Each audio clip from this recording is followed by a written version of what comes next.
வெள்ளியங்கிரி மலையின் உச்சியில் திடீரென உருவான சுழல் காற்றின் காணொளி தற்போது இணையத்தில் வேகமாக பரவி வருகிறது.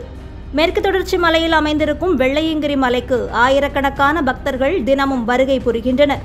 பிப்ரவரி முதல் மே மாதம் வரை 4 மாதங்கள் மட்டுமே மலை ஏறுவதற்கு பக்தர்களுக்கு அனுமதி அளிக்கப்படுகிறது. கோடை காலம் என்பதால் தற்போது அங்கு பக்தர்கள் கூட்டம் அதிகரித்திருக்கிறது.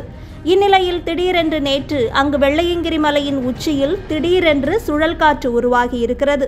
இதை எதிர்பாராத பக்தர்கள் சில நிமிடங்கள் மெய்மறந்து நின்றதோடு தங்களது செல்போன்களில் அரிய காட்சியை வீடியோ எடுத்து சமூக வலைதளங்களில் பதிவிட்டுள்ளனர். இந்த வீடியோ தற்போது வைரலாகி வரும் நிலையில் வெள்ளியங்கிரி மலையில் இதுபோன்ற நிகழ்வுகள் அரிதாக நிகழ்வதால் இந்த சுழல் காற்று மகிழ்ச்சியை தந்தாலும் மலைப்பகுதியில் பக்தர்கள் கவனத்தோடு இருக்க வேண்டும் என்று வனத்துறையினர் அறிவுறுத்தியுள்ளனர்.